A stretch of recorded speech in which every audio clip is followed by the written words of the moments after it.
रामकृष्ण हरी माऊली. श्रीमद भगवद्गीतेतील अध्याय क्रमांक 2 श्लोक क्रमांक 14 आणि हळूहळू आपण एक पाऊल या गीता रूपी अमृत सागराकडे टाकत चाललेलो आहोत. आणि त्यातील हे पुढचं पाऊल श्लोक क्रमांक 14 भगवान कृष्ण परमात्मा अर्जुनाशी संवाद करतायत. भगवान कृष्ण परमात्म्याचा उपदेश खऱ्या अर्थानं अर्जुनाला सुरू झालेला आहे.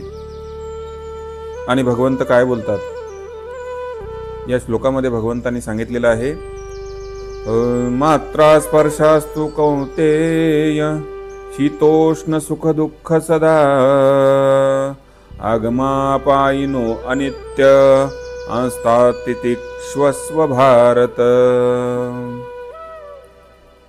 भगवंत अर्जुनाला बोलू लागले, हे अर्जुना, इंद्रियाचे जे संयोग आहेत त्या संयोगामुळं मानवाला शीत उष्ण असेल, सुख दुःख देणारा आहे, उत्पत्ती आणि विनाश ह्या सगळ्या गोष्टी इंद्रियामुळं आपल्याला जाणवतात.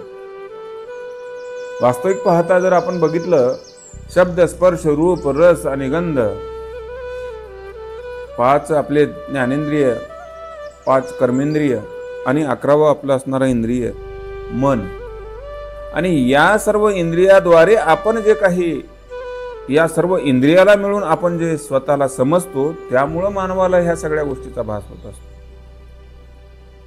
जसं आपल्याला मृदू आहे का कठीण आहे, मऊ आहे का कठीण आहे हे स्पर्श केल्यानं जाणवतं.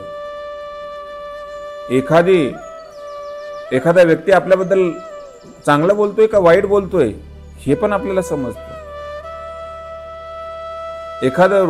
एखादी वस्तू बघायची, ती बघण्या योग्य आहे का अयोग्य आहे याच्यामुळे आपल्याला त्याचा बोध होतो.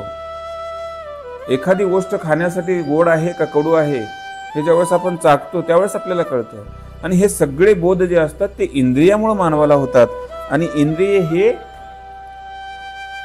अशाश्वत आहेत, शाश्वत नाही. आणि म्हणून तू या इंद्रियांच्या जो समूह आहे त्या समूहाला स्वतःला समजतोस, मी म्हणून समजतोस, म्हणून तुला हा दुःख होते, तुला हा शोक होत आहे. आणि जेणेकरून तू गरफटून गेलास की मी काय करावं, काय करू नये, मी यांना मारावं का, हे माझ्याकडून जर मेले गेले तर मला असणारं महापापाचा भागीदार व्हावं लागेल का, अशा प्रकारचा जो विचार तुझ्या अंतःकरणामध्ये येतोय ते केवळ याच गोष्टीमुळे. आणि वास्तविक पाहता जर आपण व्यावहारिक दृष्टिकोनातून विचार केला तर आपलं सगळं काही शरीर हे अनित्यच आहे ना. शरीरातले सर्व इंद्रिय अनित्य आहेत. फक्त या शरीरामध्ये आत्मा हाच एक नित्य आहे, सत्य आहे. आणि म्हणून जे काही भोग सुख दुःख असेल, सम विषम असेल, हे सगळे काही जे भोग आहेत ते केवळ आणि केवळ या इंद्रियामुळे तुम्हाला आम्हाला जाणवतात. आणि म्हणून अशाच प्रकारचा उपदेश भगवंतांनी अर्जुनाला केला की या इंद्रिय भोगापासून, या इंद्रियामुळे तुला हे भोग भोगावे लागतायत, त्याच्यामुळे तू याचा जास्ती विचार करू नको. अशा प्रकारचं भगवान कृष्ण परमात्मा अर्जुनाला त्या ठिकाणी बोलू लागलेले आहेत. रामकृष्ण हरी.